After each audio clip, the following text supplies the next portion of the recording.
Good morning. Ako po yung mami ni Ryle. So, na-diagnose si Ryle when he was 1 year and 10 months po.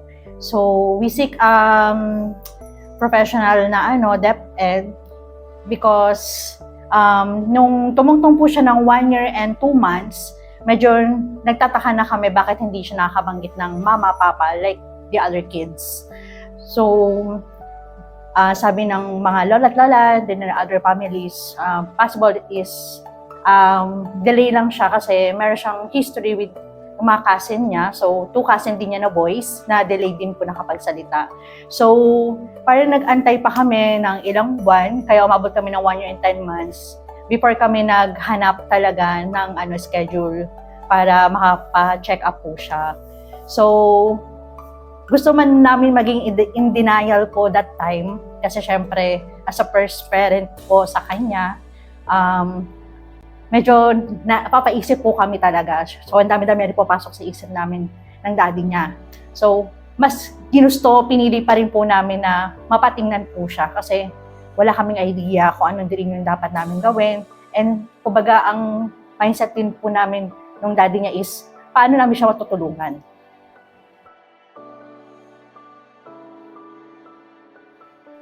So, nung na-confirm po si Ryle na merong speech delay and features ng ASD, so, hindi na po kami medyo nagulat ng daddy niya that time. Pero, talagang, kumbaga lahat ng family medyo nasad din, katulad din namin ng daddy niya. Pero lahat ng family member po is, nagkanya-kanya kaming search kung paano yung dapat gawin kay Ryle for everyday. We treat him pa rin po na normal. So, parang hindi namin iisip na may special needs siya. So, kanya-kanya kami lahat ng way kung paano namin siya i-address every day, tas every may meltdown siya. So, yun. Talagang, kumbaga, nandun yung, kung love namin siya, mas binigyan pa namin ng extra love saka extra care po.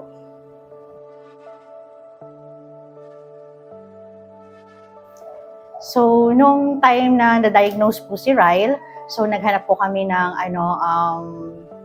pwede niya po maging therapist or yung kanyang school po. So, we are lucky po na nahanap po namin si Academia po.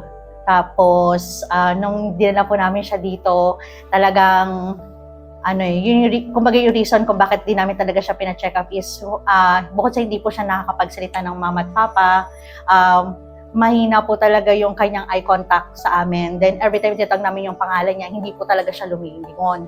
So wala naman po talagang diferensya yung ear niya kasi napa-hearing test naman din namin siya bukod sa newborn screening.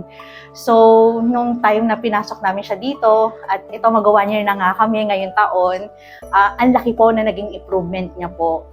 Lalo na po nung in-offer po yung itong klase na to na for everyday, bukod po sa budget friendly po sa amin, is malaking tulong din po kay Ryle kasi mas gusto niya po niyang pumapasok everyday. So yung 5 times a week po is malaking bagay po sa amin kasi yun nga po sabi po ni DepEd po sa amin is early intervention is the best po na mas makakatulong kay Ryle.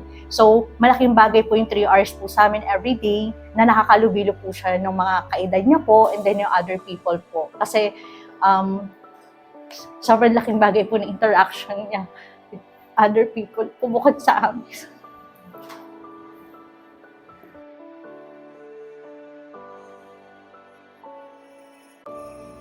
So, as a mother and parent like me po, na may mga ganitong cases po, sana po, kung syempre yung mother instinct din po, so, wag na po kayo magdalawang iisip.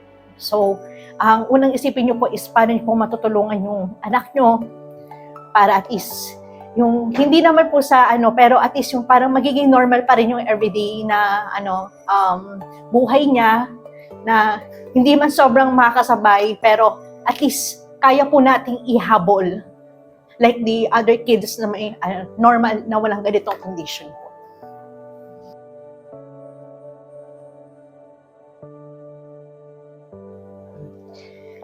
Sa ngayon po, ang namin ng daddy niya po is talagang maka-adapt po siya. with our environment, with other people, bukod sa amin na family niya. Syempre, yung maging independent siya. Kasi syempre, di naman po natin masasabi someday na mawala kami bilang magulang niya.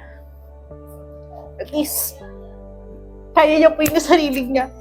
Hindi kami mag-worried na pag naiwan po namin siya. Yun lang po.